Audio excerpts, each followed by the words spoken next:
So, dear students, welcome again in this lecture room. So, as you know that we are discussing this sexual reproduction in flowering plants. तो इस पे हमने 7-8 lecture दिए हैं. तो इसमें बहुत से टॉपिक्स हमने डिस्कस किए. तो जो टॉपिक हम डिस्कस पिछले 2-3 दिन से करते आ रहे हैं, दैट इज़ पॉलिनेशन. तो पॉलिनेशन हमने पढ़ी. पॉलिनेशन में मैंने पहले इसकी डिफिनीशन बताई. मैंने पॉलिनेशन जो है पहले इसकी मैंने डिफिनीशन बताई कि पॉलिनेशन होती क्या है. Transfer of pollen grain from anther to stigma. तो उसके बाद सेकंड मैंने कहा टाइप्स ऑफ पॉलिनेशन, ये हमने इसमें पढ़ा. यानी इसमें मैंने बताया कि पॉलिनेशन जो है it is of various types. Self pollination that is also called as autogamy, geitonogamy and allogamy और क्रॉस पॉलिनेशन. तो ये हमने पढ़ लिए. तो उसके बाद टॉपिक हमने ले लिया एजेंट्स फॉर पॉलिनेशन या क्रॉस पॉलिनेशन. तो इसमें मैंने बताया जो कल का लेक्चर हमने पढ़ा इसमें एजेंट्स ऑफ पॉलिनेशन. तो इसमें मैंने बताया there are 2 types of agents. One is called as abiotic factors, second is called as biotic factors. तो जो ये एबायोटिक फैक्टर्स है मैंने बता दिया आपको, ये 2 टाइप्स के होते हैं. One is called as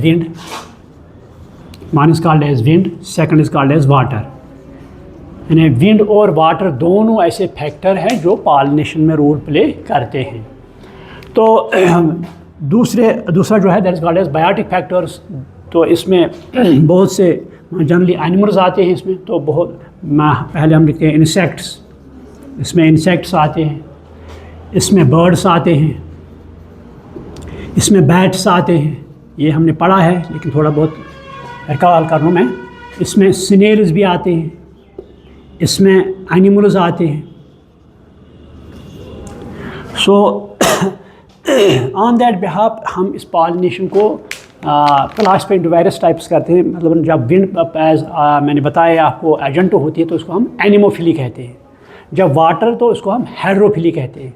insects को एंटीमोफिली कहते हैं. और ये बर्ड्स जो उसको ऑर्निथोफिली कहते हैं. और इसको जो बैट्स चिरोफिली या animals that is called as zoophily. तो हमने डिस्कस किया. तो उसके बाद हमने विंड पॉलिनेशन और as well as water as agent ये हमने डिस्कस किया. तो आज हमने ये जो लेने हैं बायोटिक फैक्टर्स हम डिस्कस करेंगे. तो आज का जो टॉपिक है that is called as biotic factors. तो बायोटिक फैक्टर्स में जो लिविंग एजेंट्स आते हैं, इसमें बर्ड्स आते हैं, इसमें इंसेक्ट्स आते हैं. तो ये पॉलिनेशन में मदद करते हैं. तो पहले हम कहेंगे यहाँ पर चाहे ये इंसेक्ट हो या बर्ड हो, क्या ये पॉलिनेशन उनका एम पॉलिनेशन होता है? क्या ये पॉलिनेशन कराने के लिए फ्लावर को विज़िट करते हैं या उनका और कोई मकसद होता है? तो जब हम देखते हैं उनका एक्चुअली मकसद पॉलिनेशन नहीं होता है. जब एक बर्ड एक फ्लावर को विज़िट करे, जब एक इंसेक्ट एक फ्लावर को विज़िट करे, तो उनका मकसद ये नहीं होता कि मैं पॉलिनेशन करूं. उनका एम होता है 2 एम्स और ऑब्जेक्ट्स उसके होते हैं. One is to get nectar, ये इसके लिए फ्लावर को विज़िट करते हैं. या टू गेट पोलन ग्रेन्स. अगर आपको याद होगा मैंने बताया जो पोलन ग्रेन्स होते हैं they are also nutritive substances. तो जो डेवलप्ड कंट्रीज़ है वहाँ पर ये pollen grains in the form of pollen tablets लेते हैं, in the form of pollen syrups लेते हैं. खासकर जो एथलीट्स होते हैं बेस्ट परफॉर्मेंस दिखाने के लिए वो ये पोलन टेबलेट्स या पोलन सिरप लेते हैं.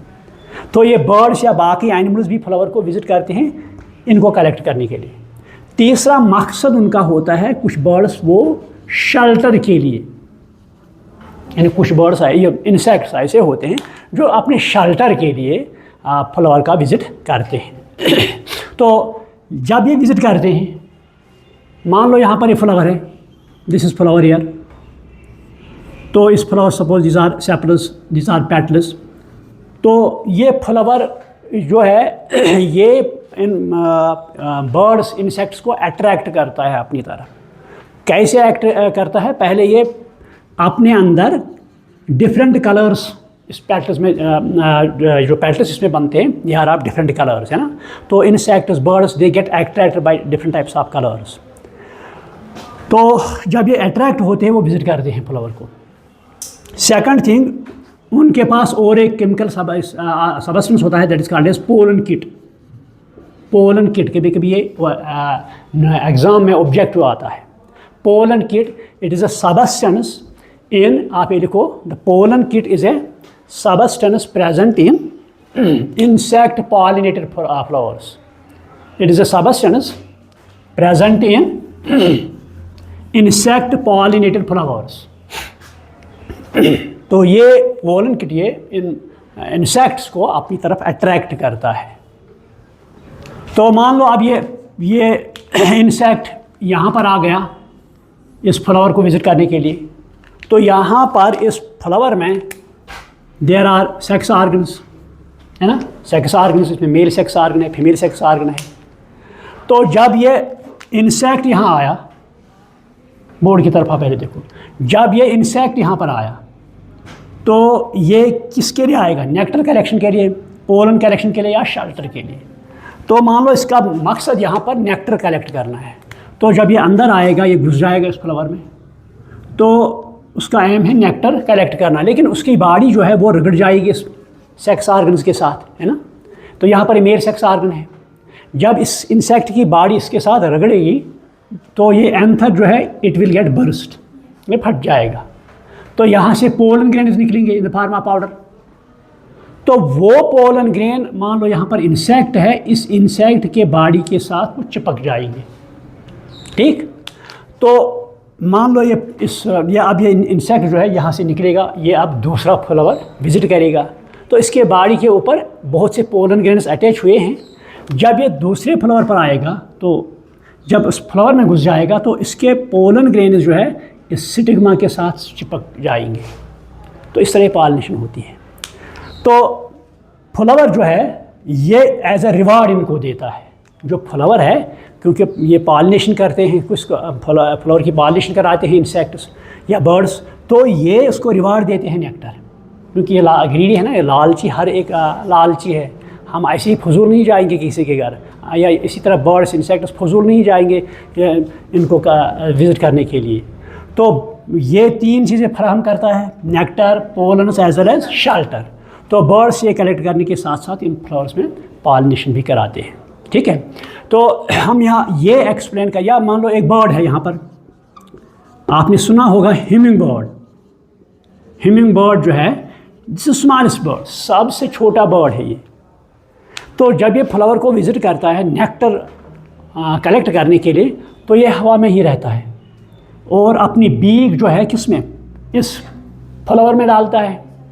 तो बीक इस नेक्टर को चूसती है, तो बीक के साथ ये एंथर या सेक्स ऑर्गन्स के साथ रगड़ जाते हैं। तो पोलन ग्रेन्स इसके बीक के साथ चिपक जाते हैं। तो यही बर्ड जब दूसरा फ्लावर विजिट करेगा, तो जो पोलन ग्रेन इसके बीक के साथ चिपक जाते हैं वो वहाँ के स्टिग्मा के पर बैठ सकते हैं और वहाँ पर पॉलिनेशन हो सकती है। तो ये हम एक्सप्लेन करने के लिए कुछ एग्जांपल्स में देता हूँ आपको। तो ये तो नेक्टर और पोलन, मैंने कहा कुछ प्लांट्स ऐसे हैं जो शेल्टर प्रोवाइड करते हैं। सम प्लांट्स, आप लिखो, some plants provide shelter for insects to lay eggs. Some flowers provide shelter for insects to lay eggs. एक प्लांट है दैट इज कॉल्ड एज एमारफोफैलस। ये एक प्लांट है, इट इज कॉल्ड एज एमारफोफैलस। तो इसका फ्लावर बहुत ही लंबा होता है। जो कौन, ये ये आप लिखो amorphophallus plant. It is flower is very long, flower is very long, 6 feet, about 6 feet. इसका साइज जो होता है दैट इज आपका 6 फीट का होता है। तो ये प्लांट कुछ इंसेक्ट्स को शेल्टर प्रोवाइड करता है, वो वहाँ पर लेग से, ये जो एग्स है एग्स ले करते हैं, यानी सम इंसेक्ट्स, आप इस तरह देखो, some insects visit this plant, visit the flower of this plant, visit the flower of this plant for shelter, for shelter to lay eggs.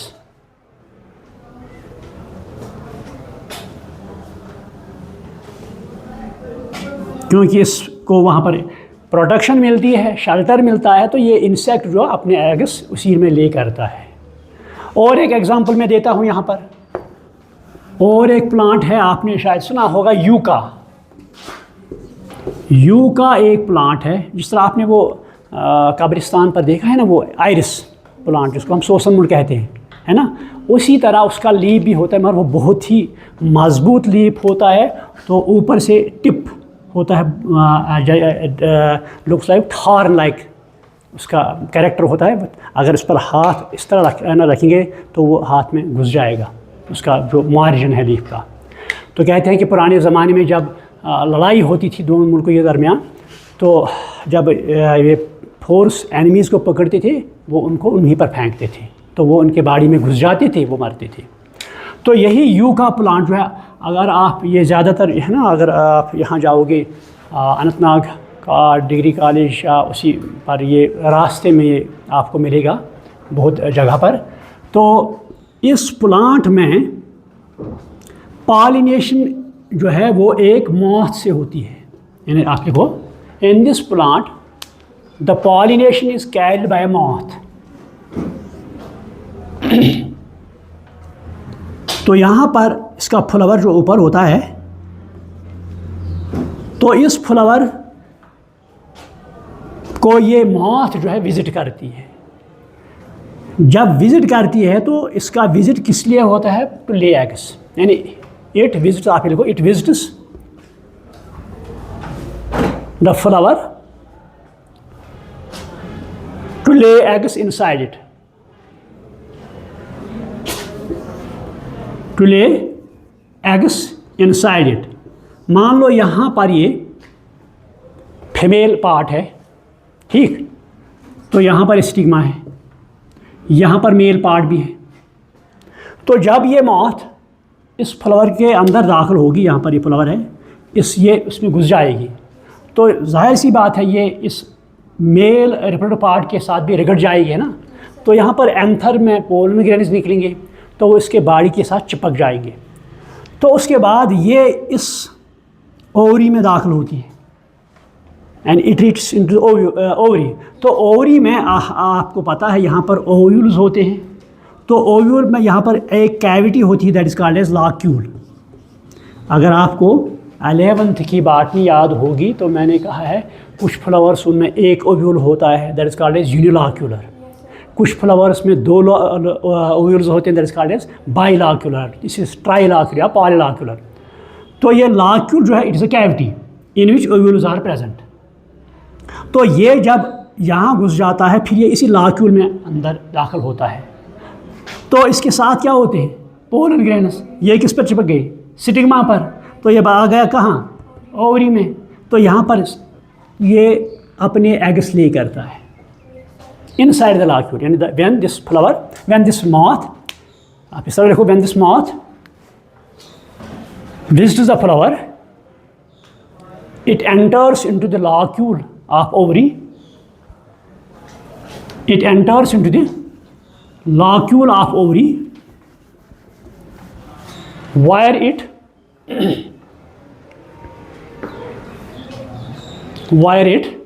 lays its eggs, where it lays its eggs। तो यहाँ पर ये अपनी legs ले करती है ये insect. तो ये यूका जो है, इसकी पॉलिनेशन इस मॉथ के बगैर नहीं हो सकती है, और मॉथ इस फ्लावर के बगैर कहीं पर एग्स ले नहीं कर सकता है।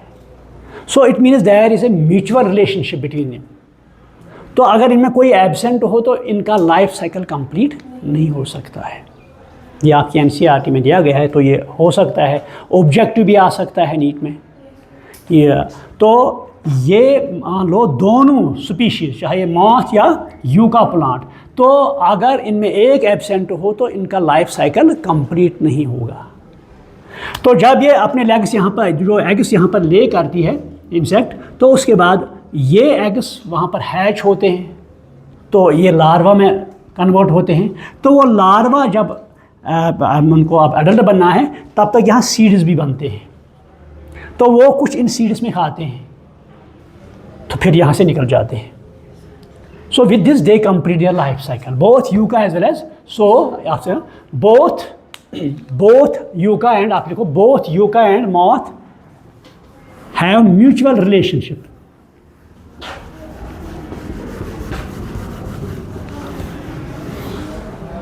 Have mutual relationship. The yucca gets pollinated by moth.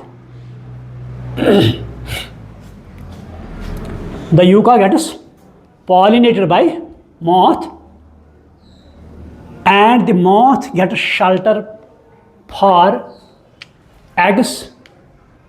Gets shelter, and moth gets shelter for eggs and their development. तो इस तरह ये पॉलिनेशन कंप्लीट होती है, यानी क्रॉस पॉलिनेशन जो हमने पढ़ा है, ये क्रॉस पॉलिनेशन जो है ये कंप्लीट होती है, क्रॉस पॉलिनेशन। तो अब सवाल है यहाँ पर, बोर्ड की तरफ आप देखो, ये फ्लावर है, तो इस फ्लावर में मेल भी प्रेजेंट है, फीमेल सेक्स आर्गन दोनों प्रेजेंट है, तो फिर इनमें क्रॉस पॉलिनेशन क्यों होती है, सेक्स पॉलिनेशन में क्यों नहीं होती है? जो फ्लावर्स बाइसेक्चुअल है या होमोफ्रोडाइट है, जिसमें दोनों के दोनों सेक्स आर्गन्स प्रेजेंट है, तो यहाँ से सिंपली एंथर पोलन ग्रेन्स उठेंगे, इस पर बैठेंगे, मामला साफ। लेकिन फिर भी दोनों सेक्स आर्गन प्रेजेंट हो के भी इनमें क्रॉस पॉलिनेशन होती है। ये सवाल है ना, आपसे कोई पूछ सकता है, देखो भाई अगर ये फ्लावर में दोनों के दोनों सेक्स आर्गन्स प्रेजेंट हैं, तो फिर भी इनमें क्रॉस पॉलिनेशन क्यों होती है ना? तो आज हम यही कहेंगे, आउट ब्रीडिंग। आप ये लिखो, out breeding. Why out breeding या why cross pollination, why out breeding और वाई क्रॉस पॉलिनेशन, क्यों क्रॉस पॉलिनेशन होती है इनमें? तो यहाँ पर कुछ बैरियर्स हैं, आप लिखो बैरियर्स फॉर सेल्फ पॉलिनेशन। आप लिखो barriers for self pollination, barriers for self pollination. इन्हें कौन से हर्डल्स आते हैं जिनकी वजह से इस बाइसेक्सुअल फ्लावर में पॉलिनेशन, सेल्फ पॉलिनेशन नहीं होती है?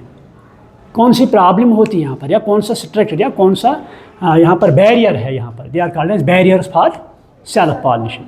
तो पहले हम अगर देखेंगे सेल्फ पॉलिनेशन होती है, आप बोर्ड की तरफ देखो, यहाँ पर मान लो मेल रिप्रोडक्टिव पार्ट भी है और फीमेल रिप्रोडक्टिव पार्ट भी है। जब इनमें सेल्फ पॉलिनेशन होगी, तो जब इनसे कैरेक्टर्स आएंगे, क्या वो प्योर होंगे या हाइब्रिड होंगे या इम्प्योर होंगे?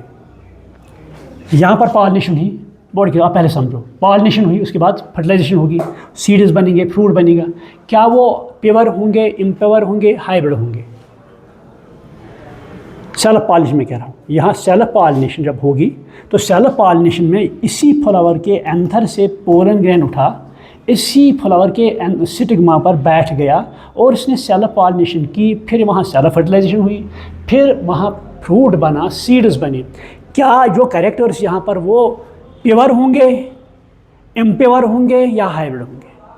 आपको समझ में आ गया? क्या होंगे? शाबाश, क्या होंगे? मुंह में ज़बान है, जवाब तो दो। प्योर या इम्प्योर? प्योर। क्यों प्योर? क्योंकि यहाँ पर सेल बाहर से कोई एजेंट नहीं आया ना, है ना, मतलब घर में ही सब कुछ होगा, इस बाहर से कोई तो नहीं आया, फ्लावर के इस अंदर सारा कुछ प्रोसेस हुआ, बाहर से कोई नहीं आया, लिहाजा यहाँ पर तो नया कैरेक्टर नहीं बन सकता है। So the traits will be, अगर बार बार सेल्फ पॉलिनेशन होगी, so this leads to inbreeding depression. आप ये लिखो, continuous self pollination continuous self pollination leads to inbreeding depression. Continuous self pollination leads to inbreeding depression. ये टर्म सुनी है, इनब्रीडिंग डिप्रेशन। देखो मैंने कहा यहाँ पर जब सेल्फ पॉलिनेशन होती है तो कैरेक्टर जब बनते हैं, traits they are pure, they are not hybrid. तो कंटिन्यूस अगर होगी तो इससे क्या होगा, इनब्रीडिंग डिप्रेशन मीन्स यहाँ पर तो क्वालिटी अच्छी नहीं होगी, इसमें बहुत सी तरह के प्रॉब्लम्स होंगे। ठीक है, तो it will not suit for the hard environment और टफ एनवायरनमेंट्स। तो यहाँ पर मतलब इनब्रीडिंग डिप्रेशन हो। यही वजह है इस्लाम में भी ब्रदर और सिस्टर के साथ मैरिज करना गलत करार दिया गया, यहाँ वहाँ भी ये इनब्रीडिंग डिप्रेशन होगा। तो इसीलिए यहाँ पर वो पहला आप लिखो, पहला बैरियर जो है, the self pollination leads to inbreeding depression. It leads to inbreeding, ये कभी कभी ऑब्जेक्टिव आ सकता है, या व्हाट इज इनब्रीडिंग डिप्रेशन भी आ सकता है। Inbreeding, first is inbreeding depression, number 1, it leads to inbreeding depression, number 1। Number 2, ये मान लो यहाँ पर फ्लावर है, तो इस फ्लावर में मेल पार्ट भी है, फीमेल पार्ट भी है। तो कभी कभी क्या होगा, जब मेल पार्ट मैच्योर होगा तो फीमेल पार्ट अभी मैच्योर नहीं होगा। अगर फीमेल पार्ट मैच्योर होगा तो वो अभी टाइम ले सकता है, यानी दोनों एक साथ मैच्योर नहीं हो सकते। या कभी कभी ऐसा भी हो सकता है, यहाँ पर अभी पोलन ग्रेन्स उठने जा रहे हैं, लेकिन पोलन ग्रेन्स यहाँ पर और प्लांट्स के आ गए यहाँ पर, क्योंकि पोलन ग्रेन्स ये हवा, क्योंकि फ्लावर ओपन होता है, ये फ्लावर जो ये क्या ओपन होता है, तो ये पोलन ग्रेन्स हवा में भी होते हैं, इंसेक्ट्स के साथ भी होते हैं, बर्ड्स के साथ भी होते हैं। अभी तो यहाँ से पोलन ग्रेन्स नहीं उठे तो अब दूसरे पोलन ग्रेन्स वहाँ से आ गए, वो इस पर बैठ गए, है ना। So that is called as, there is no, आप लिखो there is no synchronisation,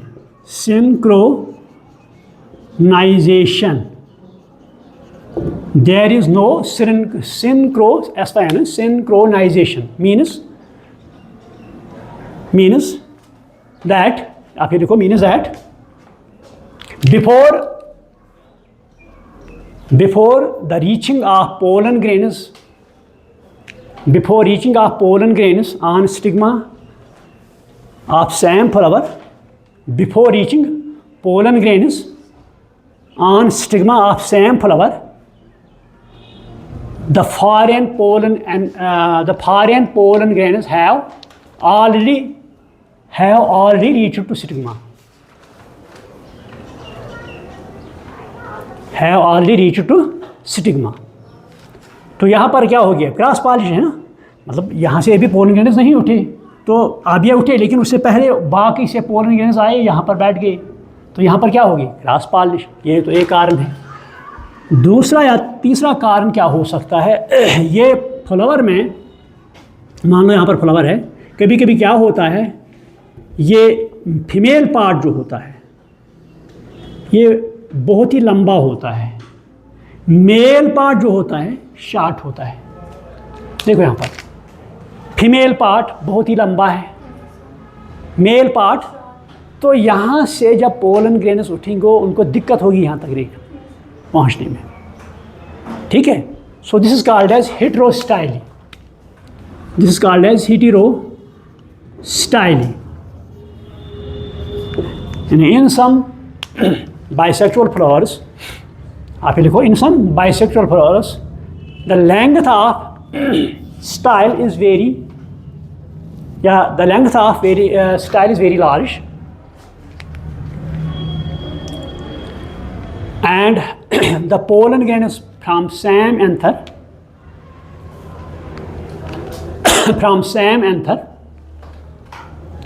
are unable to reach stigma,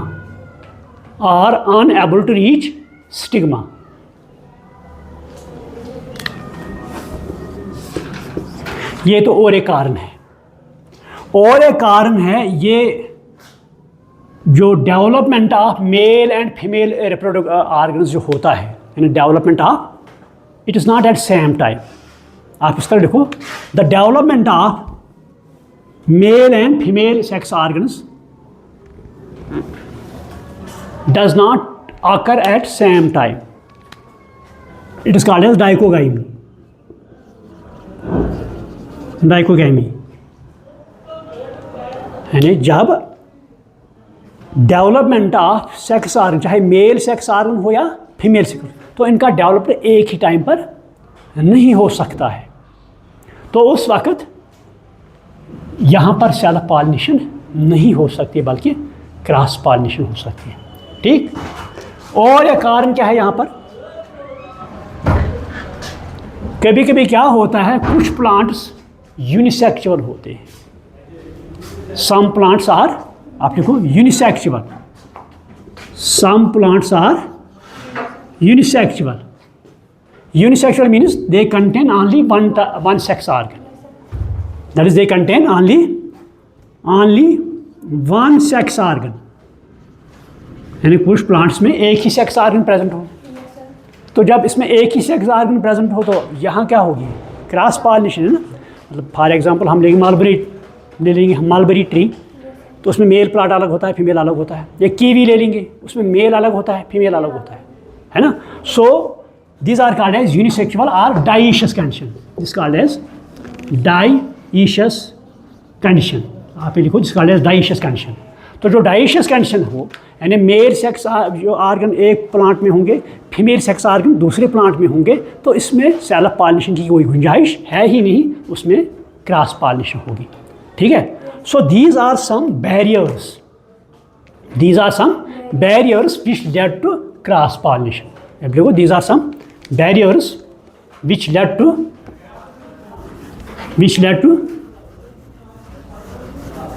cross pollination. So इनको हम outbreeding devices भी कहते हैं. These are also called as outbreeding devices. Outbreeding devices.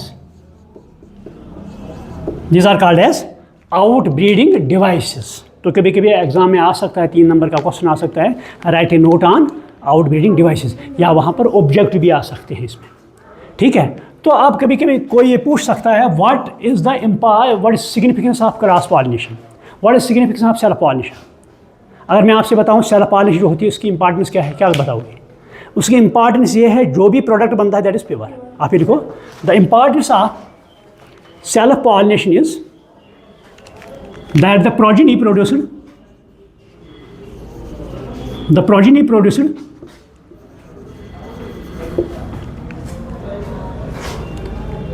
is pure, but in cross pollination here it will be heterozygous, है ना. In cross pollination it will be heterozygous, that is called as hybrid. क्योंकि यहाँ से different varieties आएंगे. मतलब मिसाल के तौर पर हम एप्पल की बात करेंगे, तो Apple it is a cross pollinated fruit है ना, तो इसीलिए हम बागों में डिफरेंट टाइप्स ऑफ वैराइटीज़, मतलब डिलीशियस है ना, महाराजी वहाँ डिफरेंट टाइप्स ऑफ वैराइटीज़ लगाते हैं, वहाँ क्रॉस पॉलिनेशन हो. तो जब क्रॉस पॉलिनेशन हो, product is called as hybrid. That will lead to formation of new traits. आप लिखो, that will lead to formation of, यानी cross pollination will lead to formation of new traits. उससे नए characters बनेंगे. जब नए characters बनेंगे, अगर ये कैरेक्टर फ्रूटफुल हो, हम इनको फॉलो करेंगे, हम यही अडॉप्ट करेंगे. ठीक है, मान लो यहाँ पर अगर कोई प्लांट ए बी, अगर यहाँ पर पॉलिनेशन इनमें होगी, यहाँ पर डिजीज़ रेजिस्टेंस है, यहाँ पर हाई यील्डिंग है, अगर नई वैरायटी बन गई उसमें डिजीज़ रेजिस्टेंस भी है, हाई यील्ड भी है, तो हम इसको अडॉप्ट करेंगे, तो इसमें नए ट्रेट्स बन सकते हैं. So it plays very important role in evolution also. It plays important role in evolution also.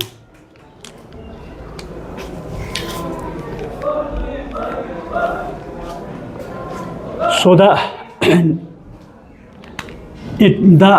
varieties produced may be high yielding. The varieties produced may be high yielding. High yielding. यानी उनका product बहुत ही ज़्यादा हो। तो ये कभी कभी question आ सकता है, what is the importance of cross pollination. तभी तो मैंने 2-3 पॉइंट्स लिखाए। तो ये पॉलिनेशन जो टॉपिक है ये कंप्लीट हुआ। तो अब तो यहाँ पर हमने अब फर्टिलाइजेशन वो हम कल करेंगे, ठीक। तो I should stop over here, thank you.